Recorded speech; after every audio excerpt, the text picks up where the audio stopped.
Todos sabemos que cuando apresaron a Jesús, los discípulos de Jesús estaban atemorizados,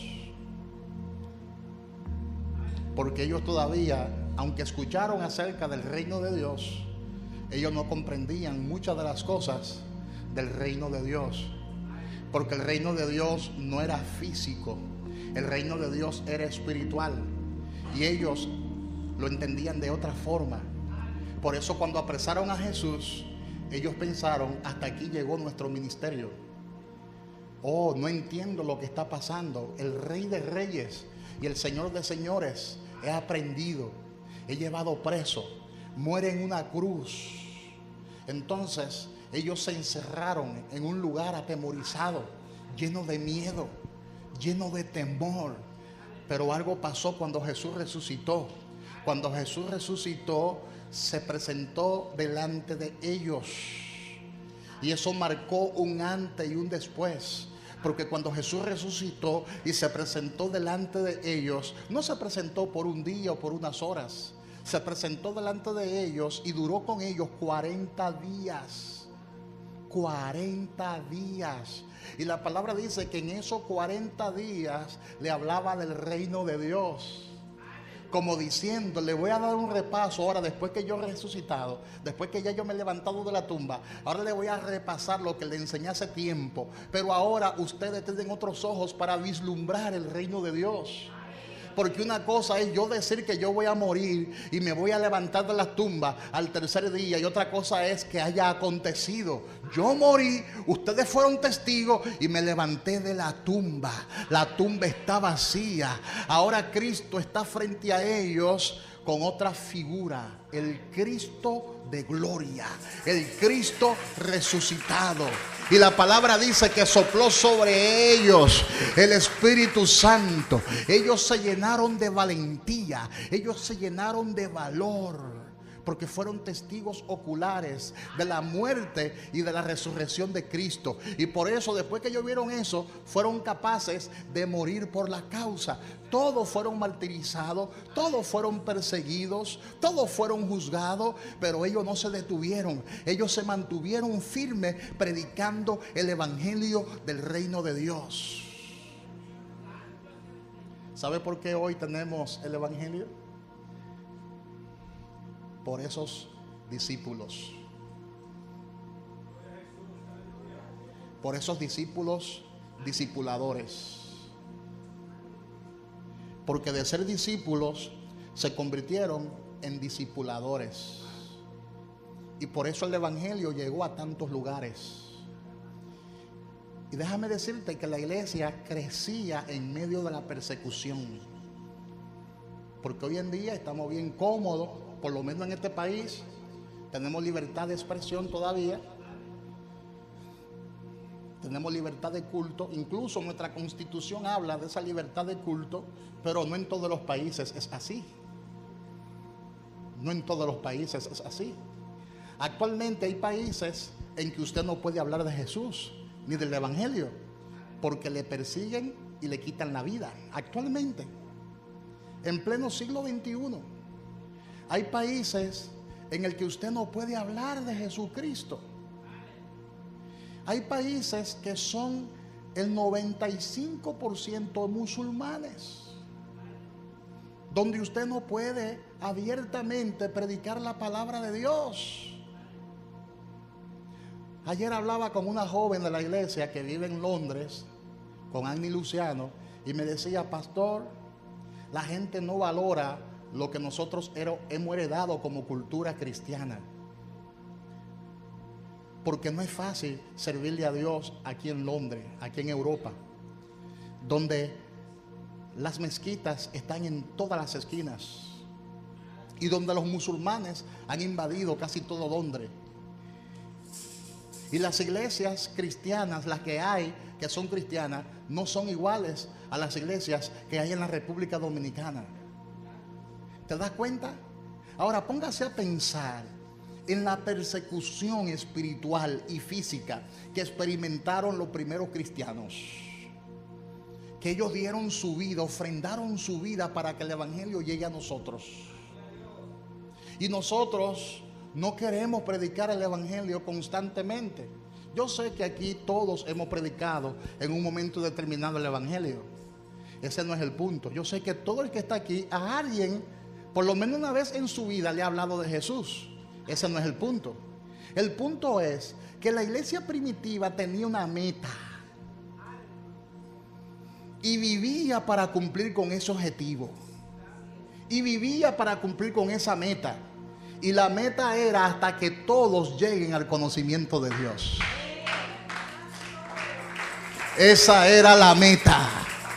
Esa era la meta. Ese era el objetivo. Ellos estaban conscientes de que corrían peligro. Estaban muy conscientes de que ellos corrían peligro. Pero a ellos no les importaba eso. Eran discípulos disruptivos. Ellos dijeron: no importa que tenga que ofrendar mi vida, lo que Cristo hizo por nosotros en la cruz del Calvario, eso hay que propagarlo, eso hay que darlo a conocer, porque en ningún otro hay salvación, en ningún otro hay salvación, porque no hay otro nombre bajo el cielo dado a los hombres en el que podamos ser salvos. Jesucristo es el Señor y en Él hay salvación, en Él hay vida eterna, en Él hay reconciliación, en Él hay sanidad divina, en Él hay liberación, en ningún otro hay salvación. Y esa verdad retumbaba en todas las ciudades y en todas las aldeas, pero eran imparables. Andaban escondidos, es verdad, andaban huyendo, es verdad, pero no se detuvieron. Mientras huían, predicaban. Y cuando lograban agarrar a esos discípulos que sabían que lo que le esperaba era la muerte, ellos, mientras iban rumbo al matadero, rumbo al degolladero, ellos iban glorificando y alabando a Dios. Porque a muchos de esos discípulos lo prendieron como antorcha en la ciudad. Le prendieron fuego. Estando ellos con vida, le prendían fuego. Y ellos glorificaban a Dios, aún en medio del fuego. Otros eran llevados al gran circo romano para ser devorados por los leones. Y ellos ahí en el circo romano morían glorificando y alabando a Dios. Muchos de sus verdugos se entregaron a Cristo al ver la valentía de esos primeros discípulos. Y nosotros no queremos hoy en día predicar de forma constante. No es que no prediquemos, yo sé que muchos de ustedes lo hacen, pero es hacerlo de forma continua, de forma constante. Que esa sea la meta de todo creyente. Que cada mes, que cada semana usted se proponga una meta. Por ejemplo, le voy a predicar en esta semana a 20 personas, le voy a hablar de Cristo. Que eso sea algo normal en nuestras vidas. Hablar de Jesucristo constantemente es un privilegio. Usted no sabe el privilegio que nosotros tenemos de con libertad hablar de Jesucristo. Porque en otros lugares no se puede hablar abiertamente de Jesús. Por ejemplo, en la China popular no se puede hablar de Jesucristo abiertamente. En la India no se puede hablar de Cristo abiertamente. En muchos países musulmanes no se puede hablar de Jesucristo abiertamente. En muchos países europeos no se puede hablar de Cristo abiertamente. En los mismos Estados Unidos, cuando usted le habla a la gente de Jesucristo, la gente, muchas de ellas, esta nueva generación principalmente, te dice: ¿quién es Jesús? No saben, escuche bien.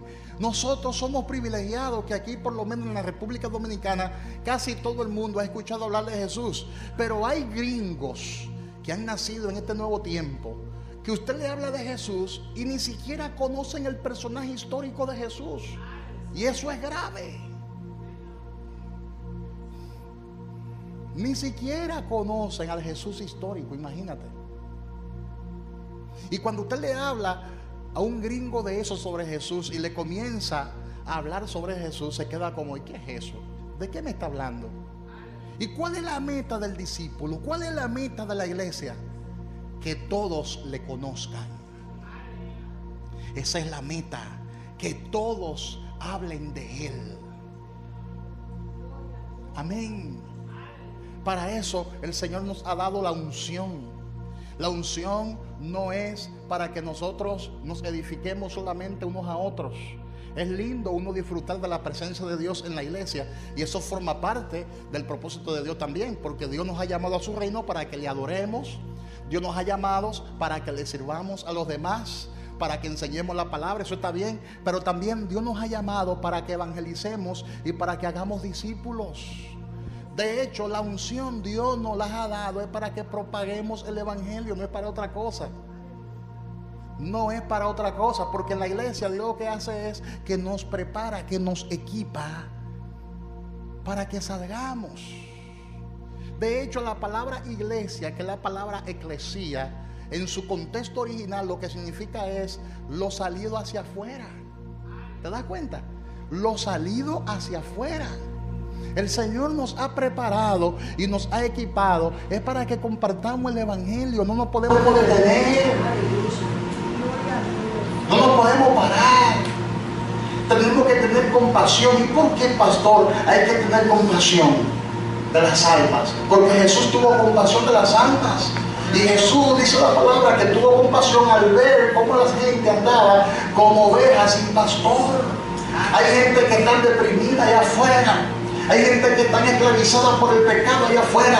El pecado le está atando, el pecado le está dominando, y no hay manera de que ellos se deshagan del pecado, no hay manera de que ellos se liberen del pecado. El único que puede liberarlo del pecado se llama Jesucristo, el Hijo del Dios viviente. No hay otra forma, no hay otra forma para ser liberado del pecado. Y tú tienes una palabra, y esa palabra tú debes compartirla con los demás. Dígale al que está a su lado, tiene que compartir el evangelio con los demás.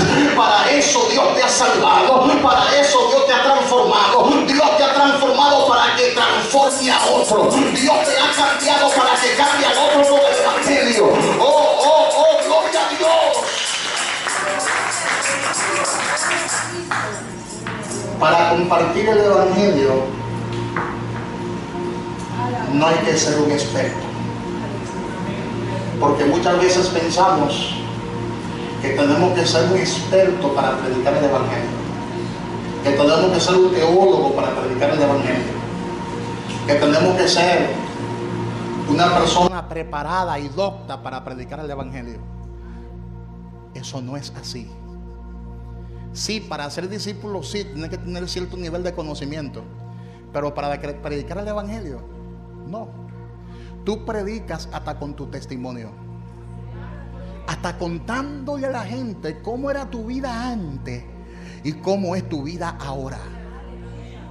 Tú le cuentas a la gente el cambio que el Señor produjo en tu vida, porque todo el que se convierte a Cristo cambia. No hay evangelio sin transformación. No hay evangelio sin cambio. Si usted nació de nuevo, usted ha cambiado su manera de pensar. Si usted nació de nuevo, usted ha cambiado su manera de vivir. Si usted nació de nuevo, usted ha cambiado su manera de comportarse. Entonces, hasta con su testimonio, hasta con su comportamiento, usted predique el evangelio. Y la gente te va a respetar. Y la gente te va a escuchar. Porque el Señor le dará testimonio de ti. El Señor le dará testimonio de ti, porque la unción del Espíritu Santo está sobre tu vida. Dios nos ha dado la unción para que liberemos a la gente.